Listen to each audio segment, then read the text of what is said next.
producers and individuals appearing on this program and do not necessarily reflect the views of the Sun Prairie Media Center staff, its video service providers, or the staff and elected officials of the City of Sun Prairie.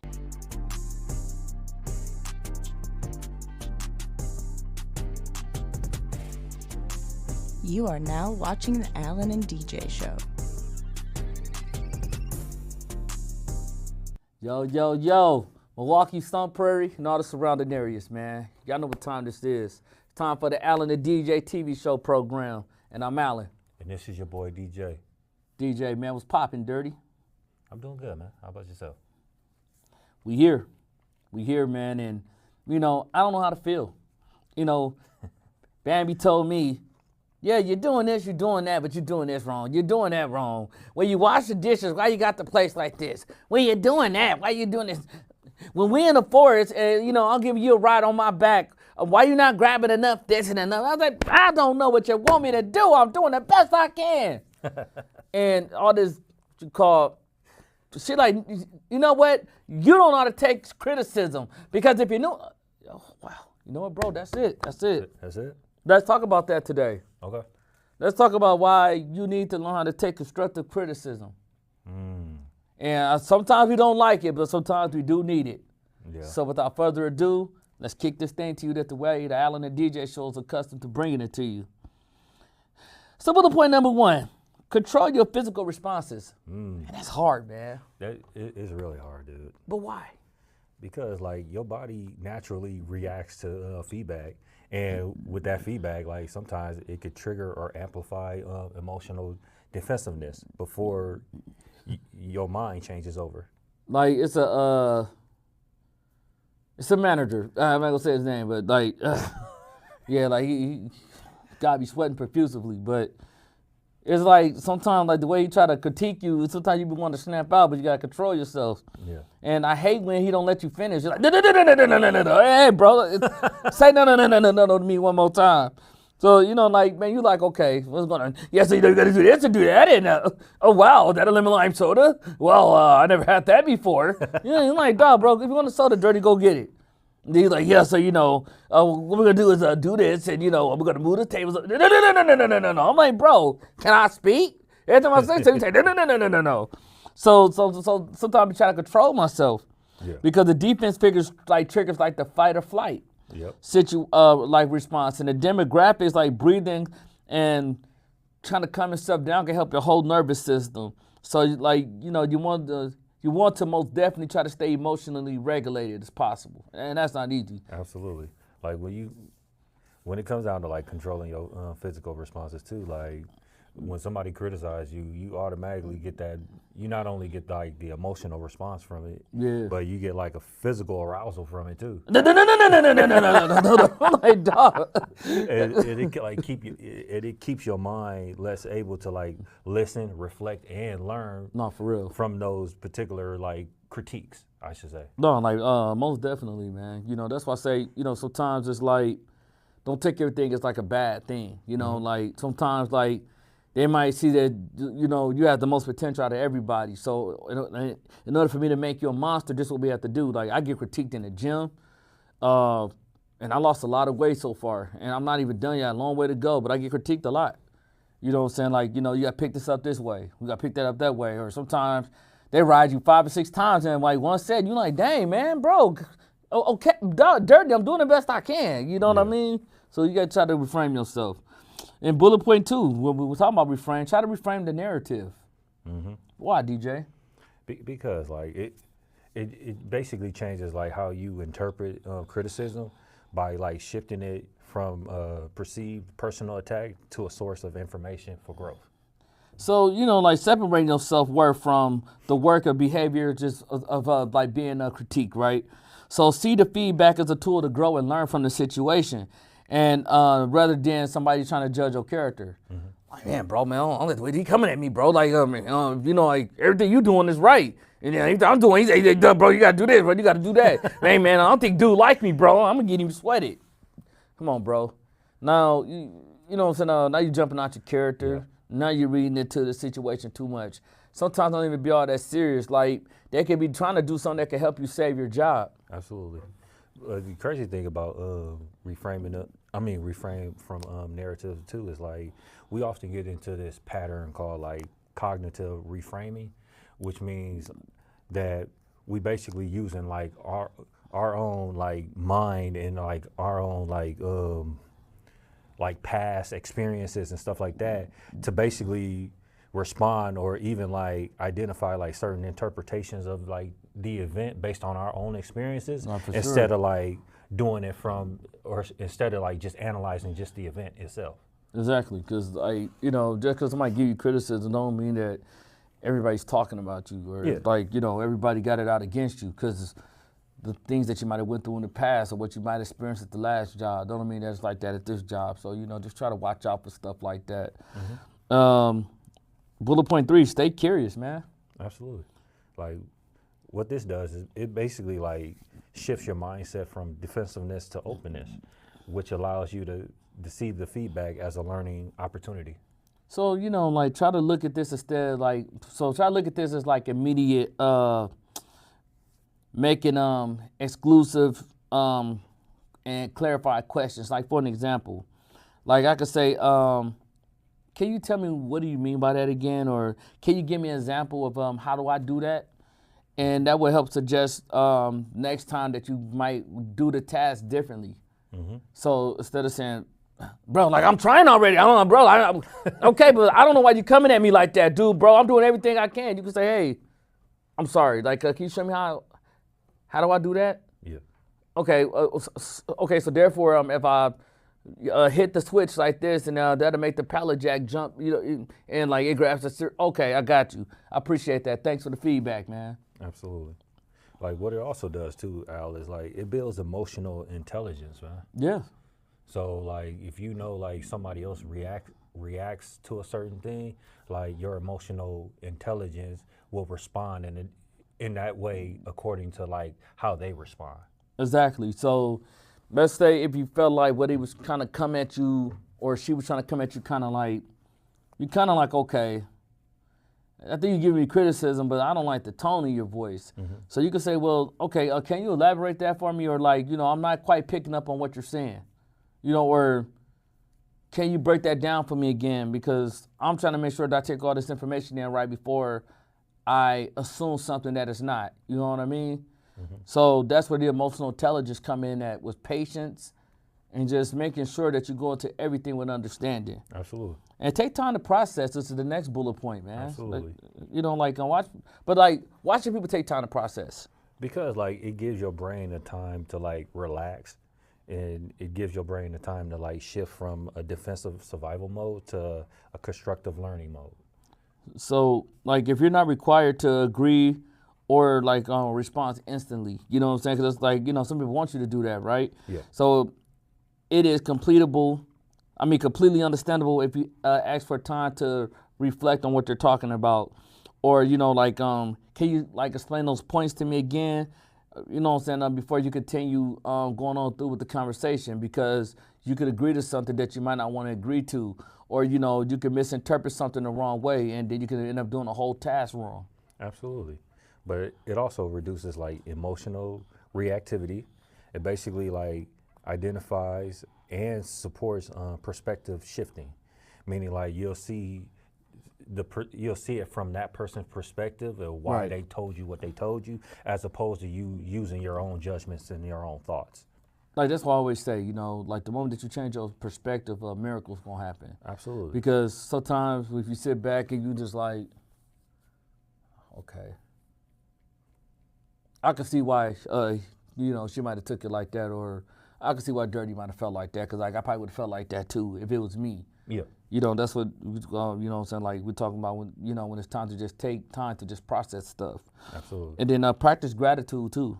Practice thanking a person for offering critique, shifts the dynamic of confrontational and also collaborative, situations. So, like if you gave me feedback and then, like I end up doing something right, like I could say, hey, you know what? I see what you're saying, because that was really smooth how I did that. Hey, man, I appreciate it. You know what I mean? Because I wanted to make sure I was doing it right. And you know, and that's even like saying, hey, thank you for showing me how to be better at my job. Like, I just want to thank you because I could have been doing this all wrong. Oh yeah, like showing gratitude basically strengthens the relationship. Yeah. Basically because like now you not only like critique that person, but like you're also showing them that he's adding or she's adding value into your life. So it's gonna strengthen not only your relationship, but it's gonna strengthen the trust to where like eventually if you need that person for anything else, they'll still come through. Yeah. With you with the corrections from their mistakes that they made in the past. Exactly. And then, you know, like especially when a person knows that you're appreciative. Yeah. You know, it makes them look at you different. Like they might say, okay, wow, like that's a really great employee. Like I could talk to him or her about anything, and you know, like they get it. Yeah. And also, let's talk about the 4-step process now, DJ. Okay. So with the 4-step process, let's talk about pause and breathe. Okay. So, but why should we pause and breathe? Because it prevents defensiveness and it opens the door for constructive learning. So when feedback lands, briefly for a moment, take time to breathe, and you know what I'm saying, and breathe deeply, because this helps override the attentional flight or flight situation that I mentioned earlier. And take time to reflect on your emotions and regulate them before you say, who, me? No, you got me messed up. That was Tanisha. I ain't do that. Man, I swear to God, dude, calm down. Mm-hmm. Take time to think, breathe for a minute, and just say, man, you know what? I don't understand, like, where did I go wrong at? Can you show me on the manual? And they show you, you can say, oh, okay, I'll make sure that I try to watch that before, you know, I let that happen again. Absolutely. But it also, like, calms your nervous system, and it helps you interpret it helps you create, like, a emotional distance and keeps your composure when it comes down to, like, the criticism as opposed to, like, you taking it in, you're pausing, you're breathing, you're actually thinking stuff through. Yeah. Now you can actually formulate ideas and answers from what the person just told you. Like, okay, like now I know for sure, and I'm processing everything. And when I process and everything, all of a sudden you come to an aha moment. You know, sometimes you get the aha moment. Oh yeah. Like the epiphany, like it kind of wakes you up. But it wakes you up. But like that's what usually happens when you pause and breathe. And listen with understanding as well. You know, in the next bullet point, you know, try to resist the urge to interrupt the formula that's like a rebuttal, right? So like focus on like entirely on what the person is saying. Use the situation as if like you seen it from their point of view, because it can help you grow. And try not to repeat the core of the same issues again. And try to confirm with understanding and perspective as well. And, you know, once you do that, you know, then that's how you start to know that, okay, I'm listening with understanding. Because, like, I want to make sure that I'm listening to everything you're saying so I don't miss a beat. And then just in case if I don't understand something, like I can ask questions. Absolutely. Or you can make them repeat it. Yeah. Like, but also like what happens too is like it basically slows your reaction before you respond to that particular request. Most definitely. So then, you know, like that way, you know, like you're not jumping out just on the fly. You know, like you just okay, yeah, like I got it, yeah. Okay, then you don't know what the heck you're doing.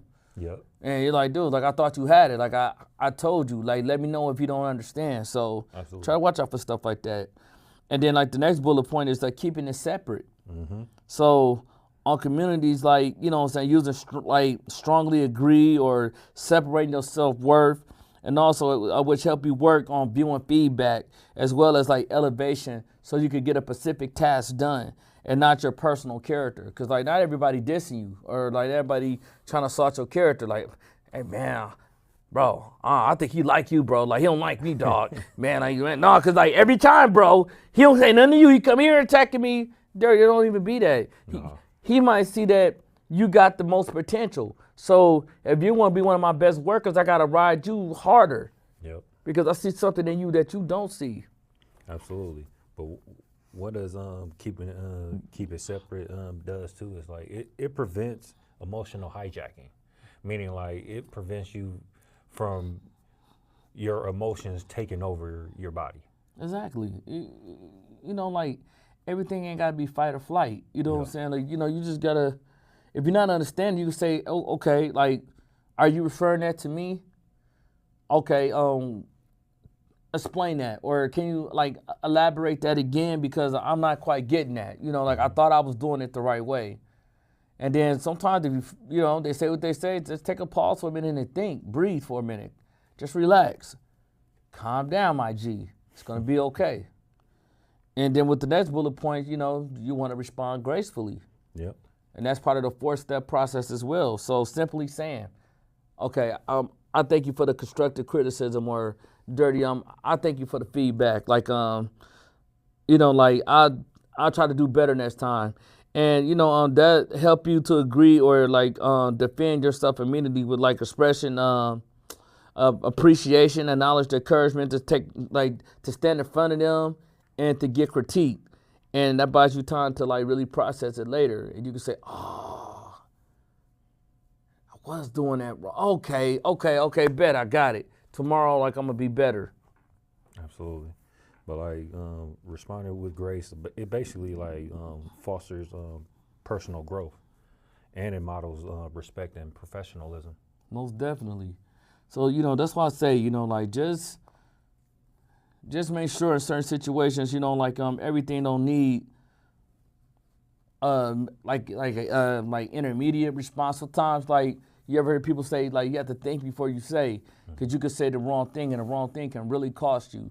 And, you know, you have to really watch it. That's why I say sometimes, you know, you have to control your thought process. You have to control your physical responses, because sometimes, like, you know, the first thing people do sometimes is think about getting physical. So you have to really watch those type of things. But time to wrap this up, though, DJ. And I want to talk about our final thoughts, man. Just kick it to the people for a minute. Like, how would you tell somebody who's like struggling with taking criticism? With me, man, like, basically, like, I know a lot of people have time, like, struggling with this and stuff like that. Cause like, it didn't got to the point to where people done said, like, oh, you're not my daddy. Like, why are you telling me all this? I was like, man, I ain't trying to be your daddy. I'm just trying to help you stay out of trouble, bro. Oh, big facts. At the same time, like, if I'm giving you criticism, it's really to help you. It's not to tear you down. And as opposed to, like, my team, like, we're giving you criticism, like, to help you and to become the better version of yourself. But if you don't want it, then you don't have to take it. But with that being said, like, everybody's not out to, like, hurt you or to, like, down you every time they critique you on something. Like, sometimes it is to help you out, and you got to be able to distinguish between the two. That's true, man. You know, like, and realize this, man. Like, you know what I'm saying? Like, everybody's not against you. You know, just because somebody give you constructive criticism, like, they really want to probably make you better. You know, but if it's you've been in the gym, you're doing something wrong, or whether if you're at work and you're doing something wrong, or, you know, it could be, hey, you know what, man? Next time when you do this table right here, you know, try to watch out for the seasonings a little bit, because Mrs. Coleman is allergic to, like, dairy, or, you know, like, whatever the case may be. And that's just constructive criticism. Is to make you better and to try to save your job as well. And sometimes, you know, try to go into any situation and listen with understanding. And be slow to speak, because, you know, you want to make sure you understand everything before you respond, because their response could be costly or detriment if you're not careful. And once you do that, you just became the very best version of yourself. Now, this is the Allen and DJ Show. You can find the Allen and DJ Show at gmail.com. If you have any questions about what you want us to talk about next, you can also find the Allen and DJ Show on YouTube. You can find the Allen and DJ Show on our fan page on Facebook, and our my personal page, Alan Hutchinson, on Instagram and Facebook, and William J. Smith, one of our best in-house producers, on Instagram and Facebook. And until next time, man, take that constructive criticism, because all you're going to do is get better. Because you know why? It's going to make you stay well. It's going to make you stay healthy. Peace. Yes, sir.